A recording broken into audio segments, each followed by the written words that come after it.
My name is Seb Woolley and I'm 18 and I'm from Cambridge. I work as a punter for a company called Scudamores, which is on the river. And yeah, my job is basically showing off Cambridge to tourists or anyone wants to come and see the city.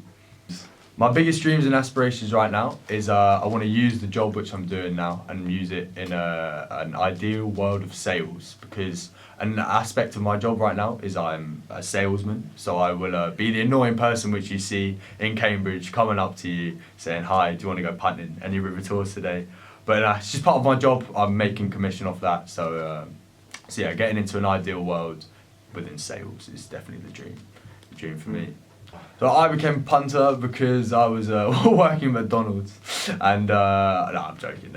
Basically, I went on a tour with my family in the summer, and I was speaking to one of the punters, and this was summer of 2023. Speaking to one of the punters, he said it's a very good job to get into around 17. I was still 16 at the time. He said when you turn 17, just apply, and you'll love it, because he said I had the passion for it, and he could tell that I was intrigued in the job, and yeah, don't regret it whatsoever. The first shift, it was pretty scary coming into it, but at my company I do basically a week-long training process, so I sort of already knew my way around the company. But actually going out there and on your first time, I did let my customers know that I said it was their first tour, and luckily I gave a very good tour. That I got a £25 tip off that first boat, which is very nice. But as the other aspects of the job as sales, I didn't sell too very well that day, but definitely have improved since then. Highlights so far is I've met some pretty amazing people, some ex-students. So I had a man on my boat who went to King's College, and if your viewers are educated enough, you know King's College Chapel, one of the basically the landmark of Cambridge. He actually got married in King's College Chapel, so he had his wedding there. So yeah, it's another story which I remember a lot, and I actually say to people on tour that yeah, you can get married in these places. It's not completely exclusive, but still has that element of exclusivity towards the building. Funny story about the job. I think having a lot of people's reactions on the boat. Definitely you tell a lot of jokes on the tour. I tell a lot of jokes on my tour, and I think yeah, the best one that I like to say is there's a bridge called the Bridge of Sighs. Now the reason why it's called the Bridge of Sighs is because it's based off the original, which is in Venice. Now the Bridge of Sighs, which is in Venice, is called that because it basically connects the jails to the courts. So prisoners will sigh as they take themselves over the bridge. That's where I got the name the Bridge of Sighs. And how I got the name the Bridge of Sighs in Cambridge is because it connects accommodations to the libraries. So it's known as the Bridge of Sighs because students sigh as they have to go and study.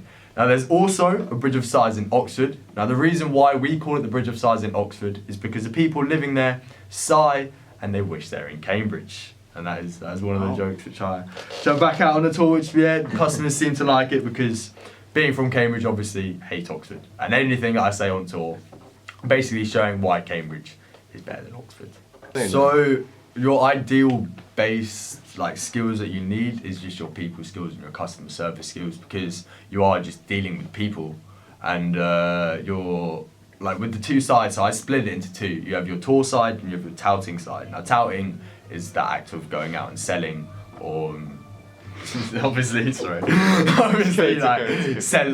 to sell tours and stuff. And with that skill set you need a lot of confidence. You can't have that fear of rejection.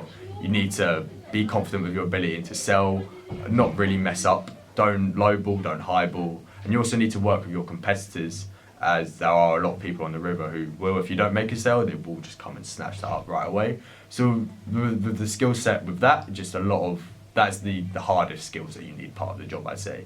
It's just those people skills, and you need to be confident in your ability to sell. However, with tours, it's a bit of the easier side. So there are companies which you can work at which just offer the tours as a job, but you don't make as much money. So that is on the flip side. But yeah, with just pushing the tours, the skill set you need is just your presentation skills, and you need to be able to talk very clear, and also be on the ball with the history, as you are also giving a historical tour which needs to be accurate. So no lying on tour and no making up bullshit stories, basically. I wouldn't recommend anyone and everyone, because you definitely do need a certain type of skill set that is that you need to become a punter. So you need very good people skills. You need to know how basically give a presentation almost. Very clear voice. You can't really like be shy almost. But yeah, if you are passionate about it and you want to show off the river to people, then yeah, no, would recommend it and say yeah, that's really what it takes. Really, like not too many qualifications or education. Like with me, don't don't use the education system. But yeah, now I'm set for life really with this punting. So yeah, if you are passionate about it and you have the skill set that is required, then apply.